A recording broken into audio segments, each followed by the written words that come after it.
What is going on, everybody? Welcome back to Unknown Destination, the podcast where we don't know where we're going to end up, but we know it's going to be about travel. My name is Justin. That over there is Andrew. It's been a while. Andrew, how are you doing? I'm fantastic. Life's going great. We're finally getting into the warmer weather, and I'm getting my first vaccination tomorrow. So pretty well. That is exciting news. Yeah, as we discussed on the last one, I've already received my second, and here in this next week, I'm going to be to that 2 week out point of where that vaccine is fully effective. So I am beyond excited to feel a little bit safer going back out in the world and try to get, even though we're not quite back to what I would call normal, something a little more close to what normal used to be. Yeah, I think we're all ready for that kind of jumping back into it. I know that personally, I've just been looking around at places that are now going to be allowing fully vaccinated citizens of the U.S. to travel to their locations. So very excited to be traveling again. Yeah, and I think that kind of brings up the perfect thing. Obviously, we've been talking a lot about COVID throughout the life of this podcast because it kind of started because we were able to start it because COVID took our jobs, at least temporarily.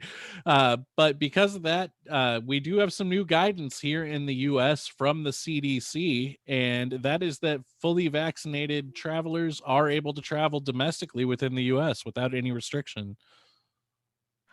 Yeah, and this I know you have some more updated information as opposed to mine that is just probably 6 hours ago. But as of 6 hours ago, they were kind of encouraging, and by they I mean the CDC was encouraging people to get out and travel again, as long as you're fully vaccinated. And they do have little asterisks in here that is, make sure you're still maintaining social distancing, wearing masks. Just because you're vaccinated does not mean that everybody else is, and you need to make sure that you're not. You can still be a carrier, which I think a lot of that's kind of something that isn't emphasized enough. You can be fully vaccinated, but still pass it on to somebody that is not. So just about keeping each other safe. So I think to add on to what you said, I have two different articles that kind of touch on that. The first one is that the CDC did indeed say that it's safe to travel, but as of about an hour ago, they've updated the guidance to say they're still recommending staying at home.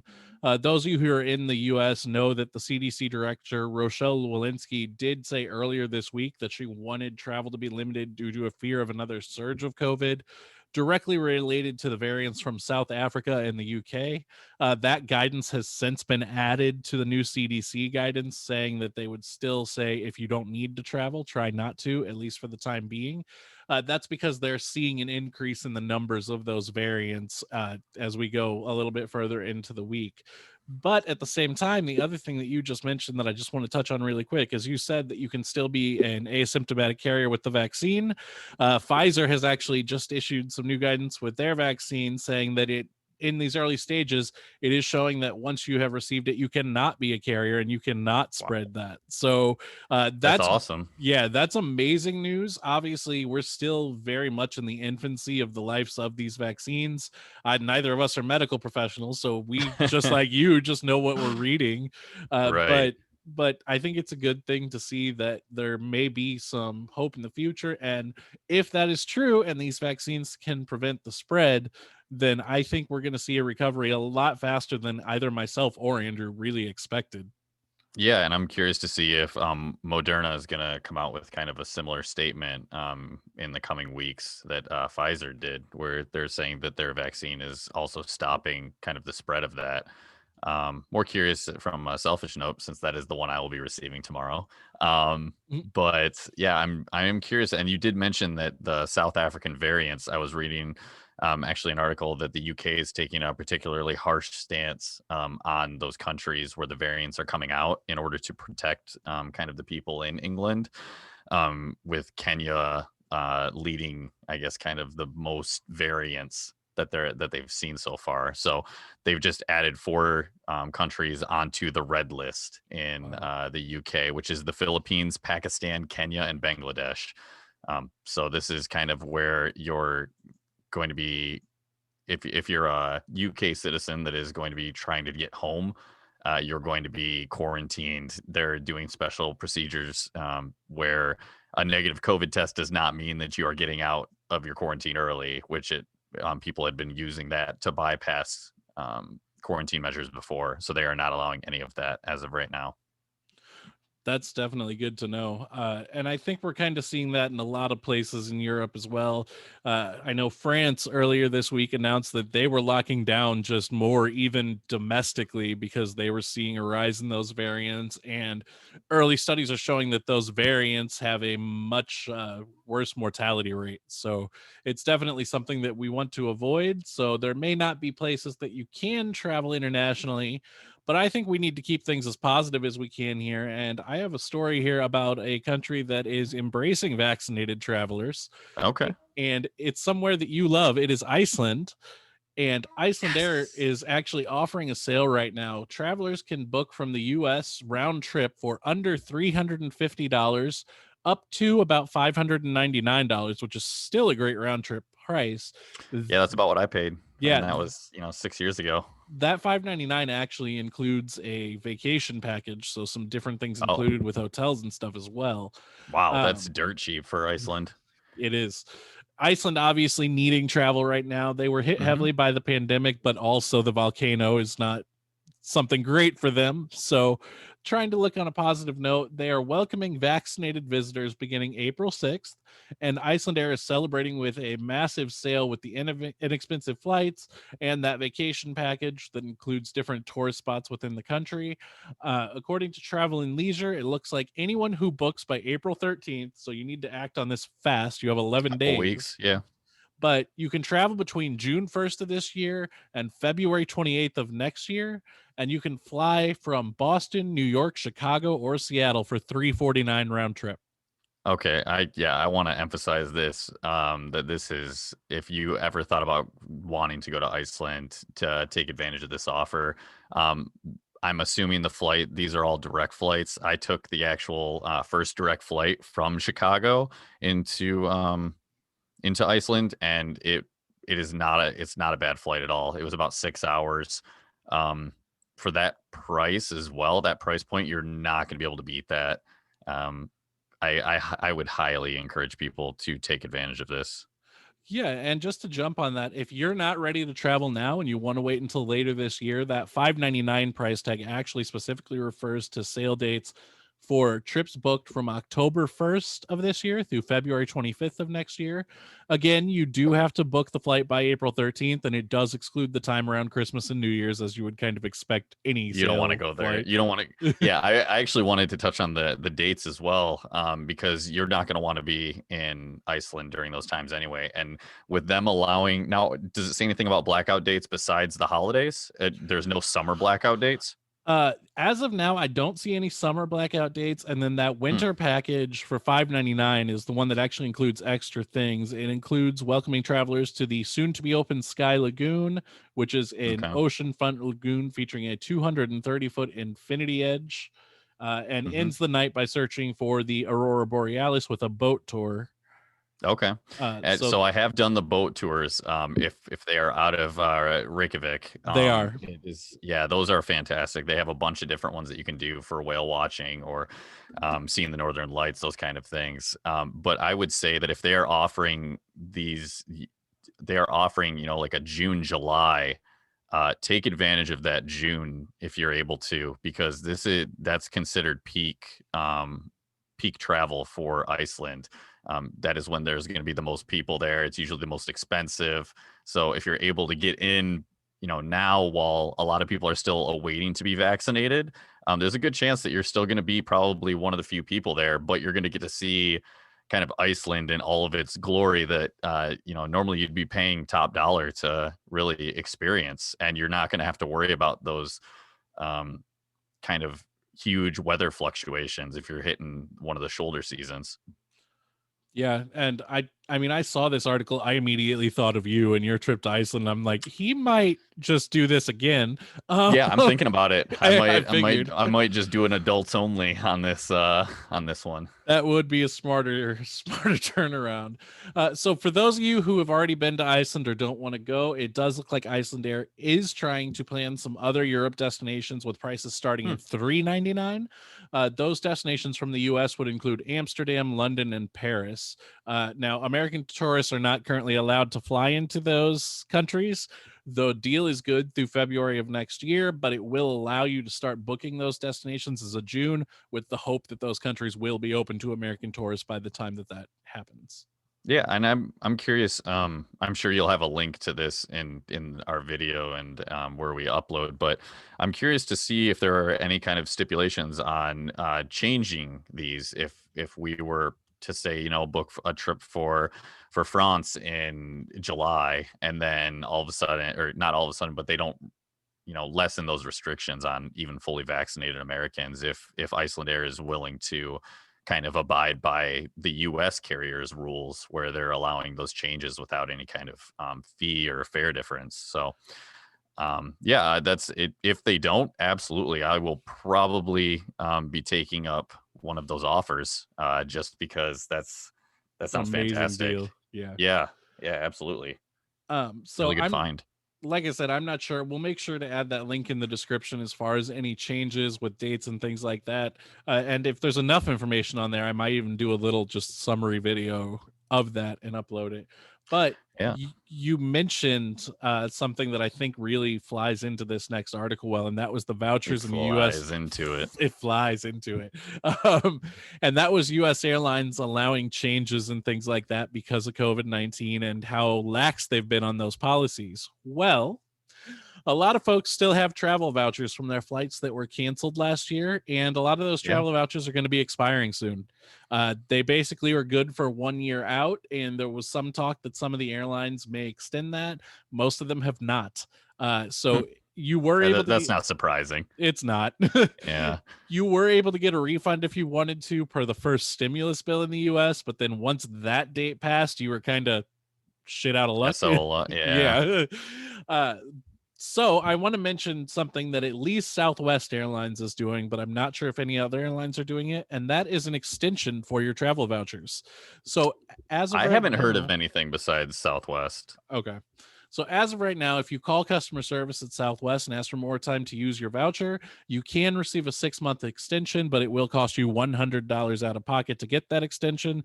And the travel does have to be completed by that date, not booked by that date. And this was just with Southwest? That I'm only aware of it with Southwest so far. Which is still very good depending on where you were trying to go in the first place. If this was kind of a bigger trip, Southwest obviously known as more of like the lower end cost wise, obviously not service by any means, but just kind of a lower end airline due to cost. And you could, that honestly, a lot of people will probably take advantage of that if they were trying to do like a Caribbean trip that maybe they're not ready to go on yet. I can 100% see that being kind of a good way for them to give kind of support to their customers at the same time as making money. And it's not like $100. Obviously, if you got a family of 4 or something, that's probably still end up saving you thousands of dollars if you're going to use that. So yeah, I'm okay with that. I'm good with it too. I'm glad they're doing something instead of just letting the vouchers expire, which is what would have happened pre-COVID. Yes, and what a lot of the airlines are doing. Which did you have any more on that particular article? Because I've got something also I've got one here from Travel Weekly, and it's kind of about what the new normal is looking like, and airlines that are bringing back pre-pandemic practices, and without really kind of they're kind of doing it in a way that's a little bit deceiving to the general public, which I love bringing up these articles because I feel like this is something that people should be aware of, that mainstream media is not going to cover because it puts them in a bad light. Yeah. So these protocols we did a video rating, best to worst on the U.S. airlines and how they've handled the pandemic and their cleaning procedures and the boarding procedures. A lot of that is going away, or has already went away, that people don't realize has went away. One of the big ones that I saw just from this particular article was Southwest and JetBlue returning to pre-COVID boarding procedures, meaning that groups of 30 people are waiting together, lined up on one side, 30 people on the other side, and it is a free-for-all getting boarded for those best seats. In addition to that, the airlines that were doing the back to front boarding, that is no longer going to be a thing, or has not been a thing for a few months now. this is all kind of just coming to light as Delta was the last. They just announced that they were going to be bringing back their beverages for domestic and short haul, as well as international flights, and are going to be serving coffee, tea, and new snack options. Which Delta came out and said that they are going to be doing these things. However, every other airline has already been doing these. They just Yeah. didn't announce it. With that being said, Delta also announced that they are going to be unblocking the middle seats as of May 1st, which every other airline has already done. They are the last airline to do this as well. The fact of the matter is that the other airlines have done it in a way that to avoid kind of the media, because that is a stigma that will, you know, uh, give them in a poor light. It's kind of funny that Delta's announcement is coming right now. Now, this was a planned announcement, so it wasn't directly related to everything else with Delta in the news. But again, if you're in the US, there's been a lot of backlash over new voting laws in Georgia, and Delta CEO has kind of come out and talked about that. Initially saying that they supported the bill but wanted some changes, now saying that they're completely against the bill the way it stands. But for that to kind of come out the same day as the middle seat blocking was not the best timing for them. Yeah, and honestly, that's with them being the last airline to do it, it almost just makes me like Delta more, because Same. they've been very open with their cleaning procedures. And just reading through this article, it kind of blew me away that these airlines had retracted so many of their procedures so quickly into this pandemic. Yeah. One of the major ones that I was seeing was how often the aircraft was cleaned, because they were supposed to be cleaned every turn. So anytime it landed before it took off, for those unfamiliar with that term, basically anytime before it was going to take off for the next flight, it would be it would be a full cleaning procedure, which has not been happening on certain airlines. The main one that I'm looking at right here is, I believe it was Southwest that has not been doing this. They're doing nightly cleanings instead of on the turn, which I'm sure other airlines are doing this as well. Yeah. But Delta has again made an aggressive statement saying that their new cleaning procedure will remain intact post pandemic. This is going to be the new norm for them as a company, and that this, the money that this costs, it should have been happening in the beginning. So I would agree, and that's absolutely amazing. It's funny that you're mentioning that, and we're talking about what happened pre-pandemic. There's going to be casual travelers that are listening to this or watching this like, what do you mean they didn't clean the plane yeah, between every flight?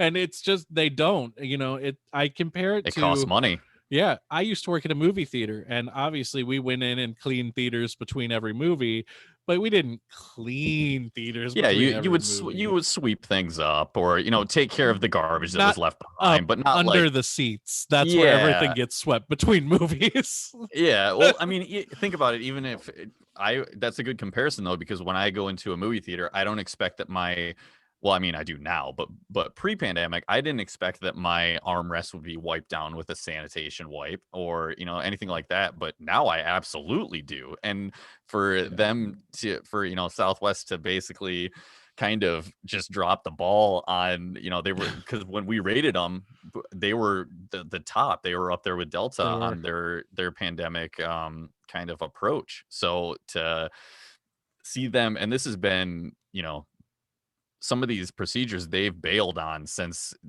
like the end of September of last year is when Yeah, it's they been a while. kind of went back on doing all of these things. And another thing that Southwest is returning to do, they're going to be no longer sending text messages. They're not going to be alerting people if their flight is more than 70% at capacity, which they were doing that before, and allowing people to change their flight if they were uncomfortable with it within 3 days. So you could fly with no fare difference. So you could change Wow. your flight within 3 days of that, but they are no longer sending. They're not even just removing the 3-day thing. They're just not sending text messages anymore on if their flight is full. And they said that they did that because now that people are flying, it's too expensive, which I think is an absolute joke, because Yeah, I if am if it's an automated system, there shouldn't be a exactly difference in cost either e- way. exactly. I have a sister and her husband, so brother-in-law, that are both programmers, And I talked to them about this before going on this episode because I thought this was absolutely ridiculous. And they basically both told me it's as simple as writing a code that is, if plane 70% full, true, then send email to everyone that is on this flight, Right. true. Like it is that simple. It costs them no money because sending email does not cost. I don't understand where their head is at, where their explanation of, well, this is saving us tons of money. Yeah. I as large of a company, and for how much absolute trash these companies send us via email, you're telling me that you can't use my email when I booked a flight to tell me if the flight is full. You know, That's you said that. Let me do something really quick while we're recording this. I'm gonna just search Southwest in my email mhm. because obviously I'm a Rapid Rewards member. I want to see Sure. how many emails I have from them just in the past month. Yeah, while you do Uh, that, I can talk a little more about this article too, because like I said, this is probably one of the best articles I've read from Travel Weekly with airlines bringing back the cabin service and kind of what that is going to look like. So instead of you getting a can of, a full size can of, soda or whatever you're ordering, they're going to be having those little 7.5-ounce cans that Coca-Cola produces. And they're just going to basically give you one of those for safety, as well as a cup. And then same thing with alcohol sales. They're going to be doing old fashions and margaritas in those kind of canned services, which a lot of right. breweries did switch to that. So, Yeah, that's easy enough to do. It looks like mhm. I'm surprised actually. It's only about 2 or 3 emails a month, but even then, But you just think about like how many from Marriott or Hilton that they said, if you I want to talk very, about Vegas properties, I'm an M yeah, Life member. I have 17 in the past 2 weeks. yeah, that's what I mean. So to say that they're cutting costs by not, offering just an email, a generic email that says your flight is over 70% capacity is a joke to me. It makes me feel like they're trying to um, not provide full information as to not scare people off of flying, which I feel like doesn't need to happen at this point. Um, I would agree. but yeah, that was I thought that was really really well written article from Travel Weekly. So I'll make sure that we get the link of that in the description as well, because there's a lot of really good information in there that if anybody's more interested in that, they should take a peek at. Um, I think that's all I really have for our Um, airline specific information. I just have one more thing, and that is about United, actually. And it's just a quick little thing that United is planning to mark their recovery turning point right now by hiring 300 new pilots. I did see that. So, that's just exciting. More jobs coming back in the industry. I know a lot of travel agencies and stuff are starting to call their people back, but I thought it was definitely worth mentioning that United is actively looking for new pilots. Yeah, and actually on that same note, as somebody who's in the travel professional world, I actually did receive my call back, and it's kind of going to end up coming down to working with the HR teams just because of the new stimulus bills that have passed. Maybe some of our other my other colleagues need to get back to work sooner if they're having problems with unemployment. So we will see if I'm actually back to work immediately. I I'm would obviously love to be, but we'll see how that goes. I'm only laughing because I know the situation a little bit, and but It's just it's tough because I know that they're wanting people to come back, and I obviously want to go back to work because I love my job. yeah, But I also have to be smart about it to where make sure that we can pay the bills here. agreed. And actually, I lied. I did find one more thing about airlines that I had, and Go ahead. it's in regards to Sabre.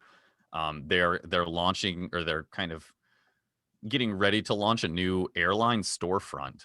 Oh, Um, so this is kind of interesting. I don't know how many people that just book their own travel day to day this is really going to affect. Because I have always used kind of the professional version of Sabre, but for those that same. maybe just you have used Sabre in the past, from a commercial standpoint, they're going to be having what they're calling airline storefront. So the airlines are going to be kind of setting themselves apart in Sabre.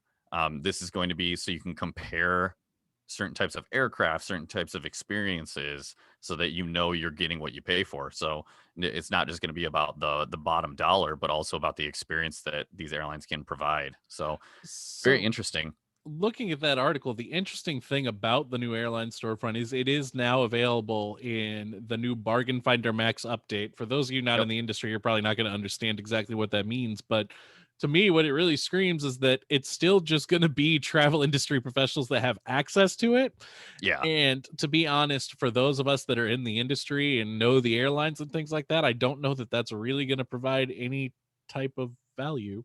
See, now I think it's going to provide. I'm actually on the opposite end of the spectrum on that, Right. just because I think that there are, with everything that went on during the pandemic, I think a lot of the agencies have combined. There's been acquisitions.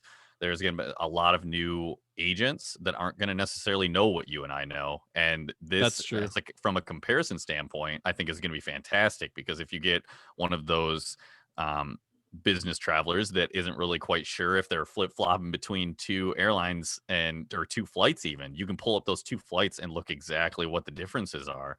So I think it, in theory, if it's what I'm envisioning it as, I think it could be extremely helpful for those newer agents that, might not feel as comfortable navigating through a traditional kind of system as we are. So I think it has potential. Plus, it helps the business travelers that maybe aren't, maybe they're new to maybe they're new to business travel. Yeah. So No, that's definitely a valid point. And obviously, I'm set in my ways, doing things the old-fashioned way, doing things manually, booking in Sabre, not using any of the additional features they've updated basically within the past 10 years. yeah, So for me, it may not provide any value, but you're right. For somebody who's not as familiar and maybe just learning Sabre, I could yeah, definitely see it being a absolutely. big value. I think it'll open the doors for potential new agents that maybe they weren't able to get to a travel school, that really are, they've got, the passion for the travel industry, but don't really have the means of getting into it. And I did see that they don't actually have this launched for companies like my own yet, at least in a working manner. It looks like they're going to be adding it to Sabre 360, which is what I'm part of in the coming weeks. But I'm excited to learn this, and I'm sure I will be one of the people that will be training all of the old school agents on it. Just showing, probably, if it does end up being what I envision. If it's garbage, then obviously I'm going to say that on a future episode, and Yeah. I'm very upfront with that. But Uh, since you mentioned yeah, that was the last thing kind of air related, I think it is worth mentioning that we are starting to see travel agencies calling people back to jobs and hiring new employees. I will admit a lot of them look like they're looking outside for people they may be able to bring back a little bit lower of a pay rate. Which it is what it is. But I actually have an interview with an agency this week as well. So even in the corporate world, we're starting to see some recovery. So I think that's a good sign. yeah, yeah, absolutely. I mean, I was not expecting to get a call back yesterday so soon, honestly. We just had a meeting just a couple weeks ago, and it made it sound like, hey, we're going to be getting your guys' systems up to date and kind of ready to come back. But on a realistic level, it felt like May, June probably would be when we'd be back. So just um, even the call, I guess. And I've already been called by tech support twice today, and I have to tell them, I'm trying to work something out here. So we will see if I need to be one of the first up and running or not. But yeah, definitely exciting. But yeah, that's the Uh, last thing I had for air here. If we want to jump into, do you have anything for hotels for this I week? gotta be honest, everything that I had was stuff that we've already covered, so I Okay, am perfect. tapped out. So what do you got? All right. Yeah, that's fine. There was a really well written article on Skift, which I know Justin and I both love this news art or this news publisher. Usually it's very well written, and it's kind of gets to the meat and potatoes of it without a lot of the fluff, which Yeah. is I love in news. So this one, they did an article here, and this was around afternoon time today. So this is only about 4 hours old, and it's titled "The Week That U.S. Travel Started Its Recovery by the Numbers." And this is kind of just an article pulling up the numbers of how we're on that uptick of travel coming back. And yes, we need to take it with a grain of salt because this this writer is saying, looking at the last 5 days, but you really need to think of kind of what time of year it is. It's spring break. So I know that United kind of published something that was a little bit misleading. They were putting on mainstream news that they were back to quote unquote pre-pandemic vacation leisure travel numbers. But with this being United, I would be very surprised if they were not taking into fact all of their travel that is spring break related. So you can't really count that as your No. normal travel numbers. But it that is the true takeaway from this is the hotel sector added 40,000 jobs in March. So a lot that is, the hotel occupancy rates just shy of 60%, so much higher than it has been actually since last February. This is as high as it's been since the pandemic had begun. Nearly 1.6 million people went through airport security checkpoints on Thursday, and that number has been over 1 million all week, according to TSA. So this is still more than roughly 2 million. It's still off of the roughly 2 million per day seen in 2019, but obviously major step ups from last, April, May, that we're only seeing 124,000 or so. So, Yeah. it is definitely on the upswing with the vaccinations rolling out. And Justin mentioned the hiring sprees that were happening. And this is hotels doing a lot of hiring. So the U.S. added almost 1 million jobs last month,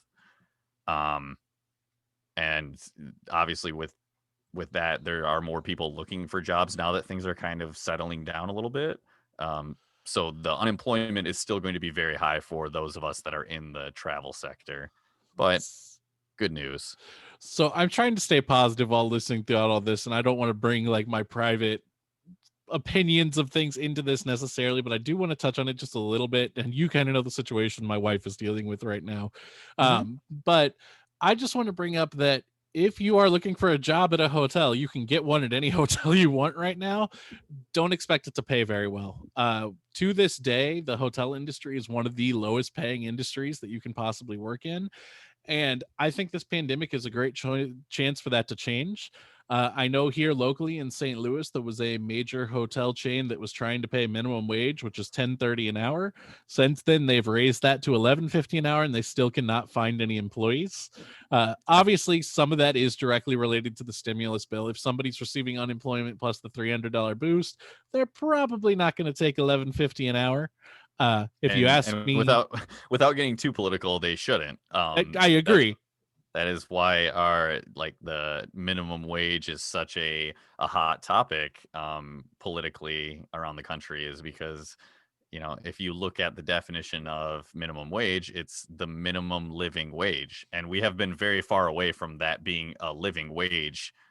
It's been many years since that has been a living wage, because it has not went up as inflation has went up. It should be going up in tandem with that number, but that's for another topic. But yeah, absolutely. This is a perfect time to kind of show companies this is how it needs to be going forward. This is why you can't get quality staff, because you're offering the minimum wage, which is different in every state. And some of the states are still in the $7 range, which blows my that's mind. nuts. Yeah, but I thought that was worth mentioning that if you're desperate for a job and you're unable to get unemployment for whatever reason, now is a good time to, if you need it right now. Hotels are somewhere you're going to get hired right away, but if you don't absolutely need it, as someone who wants the travel industry to recover and see everything, I kind of want to discourage people from accepting any of those positions that are paying that rate. Yeah, absolutely. That's it. I think it comes down to knowing your worth and living within your means, and also being smart about it. That's I kind of want to just touch on I like the optimism of kind of where the travel world is at right now. I just don't want people to be over optimistic and then let down or disappointed when things take longer than it should. Um, and also just because you like as soon as I get my second vaccination, I'm quote unquote fully vaccinated, but that doesn't mean there's those 2 weeks or 3 weeks before it actually takes full effect that people don't take into consideration. So I just want people to realize that too, that if you're trying to book a trip, make sure that you are giving yourself ample time for the full vaccination to actually take effect. You will be quote unquote fully vaccinated, but you're not fully protected as soon as that second shot hits you. Um, so I just would kind of put that in mind when you're booking your trip. definitely. I think that's something to keep in mind. I would also recommend booking your hotel as far in advance as you can right now. Hmm. Something that I have seen locally happen with multiple companies is they don't have the staff to handle the amount of guests that they're having, and they're having to cancel reservations because of that. So it's something that I think is going to be corrected in the near future going forward, but it's something to keep in mind right now. And Andrew, you're going to hear me say something that you don't think I would ever say, and that is, if you can look into Airbnb, I would do it. Yeah, that is definitely something that I did not think would come out of your mouth ever. But yeah, no, I think it is a very I think it's more safe, especially if you're traveling Yeah.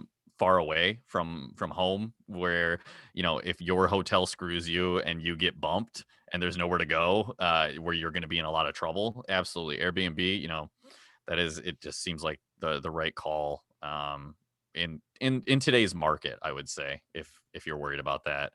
um Another kind of positive thing within this article is just the um travel industry as a whole, when it comes to tours and that kind of thing, because there are many tour companies that are selling out currently, because of the restrictions on um, capacity. So if they're only Yeah. allowed to be 50 to 70% on capacity right now, they're selling out almost every single vacation package that they're doing. So I think that that's a really good sign for going into the summer, that once these restrictions are lifted, to go back to full capacity, if you are fully vaccinated, I think it's going to be great. I think that Yeah. the industry is going to come back booming. So I think all good news right now with the everything that's been going on with the quick vaccine rollout, the information that we have here.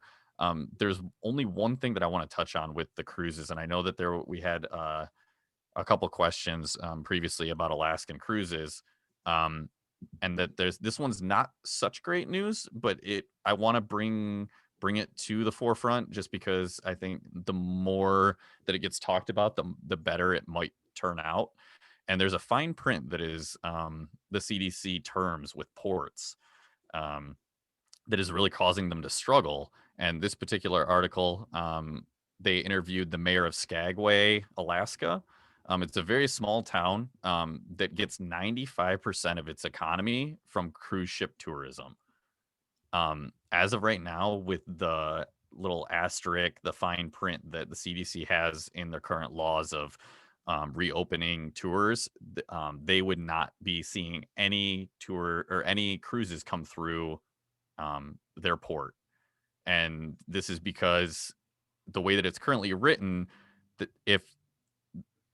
if the ship is going to be stopping at port, the port has to be able to handle every single person that is on that cruise ship quarantined into a hospital. Okay.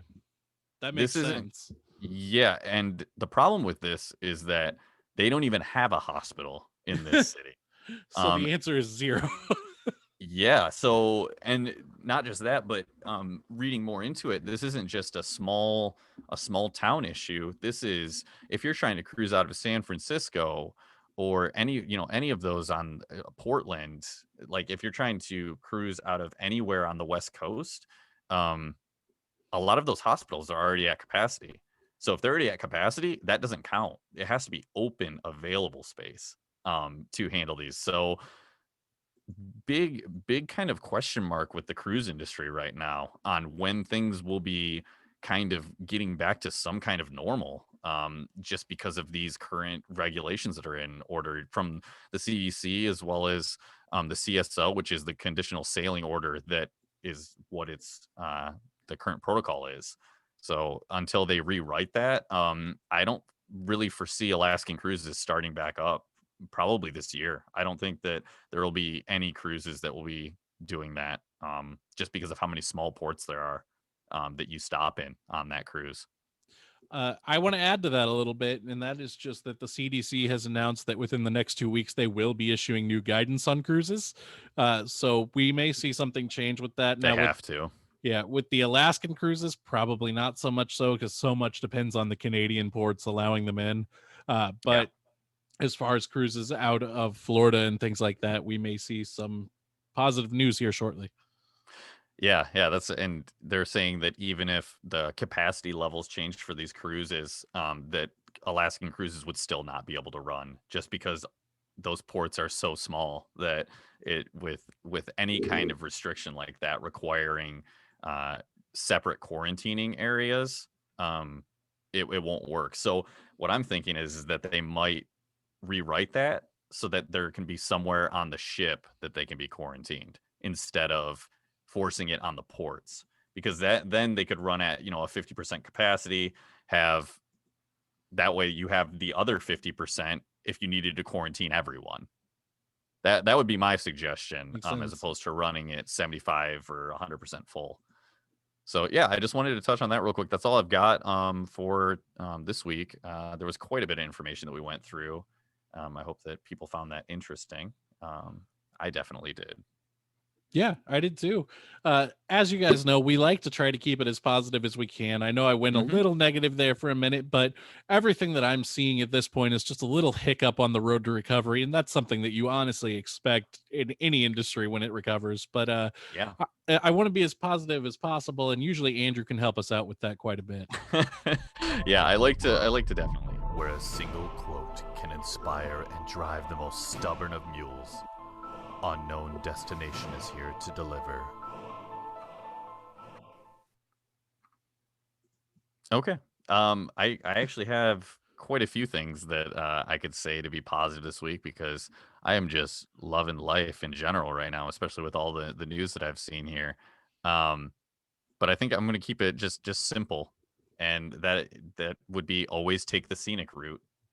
I think that is, it's not necessarily a famous quote or anything. That's just advice that I would like to give. So this week, Andrew looked at his wall and looked for the closest poster and just read it. My walls don't. My walls don't say that. My walls are very dark. I believe in dark humor is one of the best men. But that is in regards to traveling. I think that the road less traveled is always the most. I'm trying to think of a beautiful way to put this. The road less traveled is always the best way to find yourself. There we go. Okay. You were getting really close to a Shel Silverstein quote there, and I didn't want to get sued, so I'm glad you took a different road. Bring it on, Shel. All right. Well, with that, I'd like to thank everybody for tuning in. Make sure that you follow us on whichever media platform you would like to hear us on, and we will be doing more content here as we find some more news updated. And thanks so much for following our adventure here in our unknown destination, and we'll see you guys next time. See y'all later. Thanks for watching.